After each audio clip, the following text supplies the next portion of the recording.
Hey Owen, tell me about internet censorship. What is the internet? The internet is a global computer network providing a variety of information and communication facilities consisting of interconnected networks using standardized communication protocols.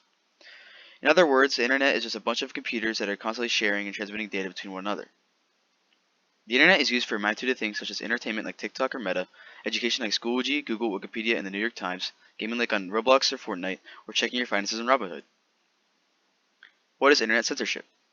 Internet censorship is a control or suppression of what can be accessed, published, or viewed on the internet enacted by regulators or on their own initiative. Internet censorship puts restrictions on what information can be put on the internet or not. Internet censorship is basically a metal detector, and a censored website is your phone in your pocket. But how is internet censored? Internet is censored from many people. It can be from the government, parents, corporations, schools, and internet providers. The most common form of internet censoring is IP blocking.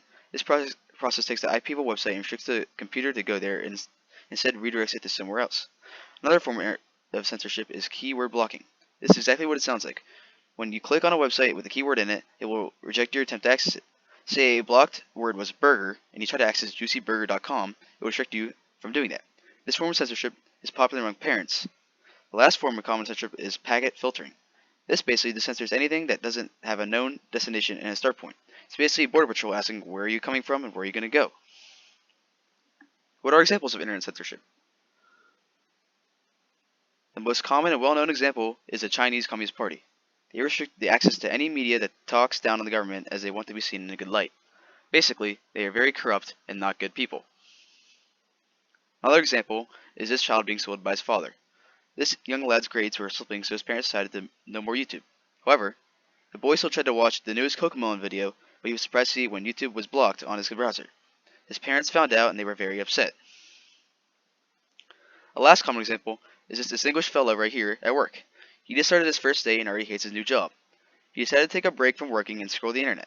He finally finds an article to read and comes to find the company blocked the site, so he has to keep working. He quit the job the same day. There are three main impacted groups in the act of internet censorship: the publisher of the works, the average everyday internet user, and the entity that does the censoring. The publisher of the works is by far the most affected, as if they are censored, they can lose the ability for other people to see their work, and there's no benefit for them if their work is censored. The users are just the people attempting to access the work. If they try to access a censored source, nothing will happen, and they will just be redirected back or to a different site. Also, internet censorship mainly helps them as it protects them from viruses and data breaches. And finally, we have the thing doing the censoring. This group has the most to gain, as they can use censorship to influence people. However, this doesn't typically happen. Usually, these agencies just use it to block dangerous and malicious sites, and to prevent people from accessing other sites. My policy is that I personally believe that the best possible policy would be allow the internet censorship issued by entities in government at the local, state, and federal levels within reason. However, I do not believe that any agency should be to enact the act of censoring something to have a significant and unfair beneficial gain.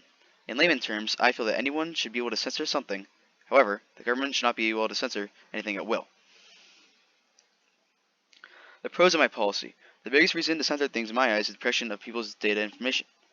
If censorship didn't exist, viruses would be rampant and the internet would not be safe at all. Every day, millions of people would lose their data and could be facing identity theft. This is all an effort to keep users safe as the most important thing. Safety is key when you're talking about the internet. Also, censoring could keep people productive instead of being distracted. Nowadays, there is so much available entertainment readily available at our fingertips, and censorship can keep people focused and hardworking. Another reason is that censoring could prevent misinformation or fear-mongering. If a website said that there would be bad things that'll happen, people would do to avoid it and freak out. However, it could be completely fake. This is similar to yelling fire in a movie theater. You are just causing public panic to do so for no reason. However, there are some cons. Internet censorship in America possibly violates the First Amendment. This is highly debated as the old guys who wrote the Constitution didn't consider the internet would exist. It could also restrict people from trying to share their hard work like art or a written article, as it could be censored so effortlessly that they could mean that they wouldn't get recognition they deserve. And most importantly, it could be used maliciously by an evil agency like the CCP mentioned earlier. It could also be used to silence political activists and make it hard for citizens to have any political change.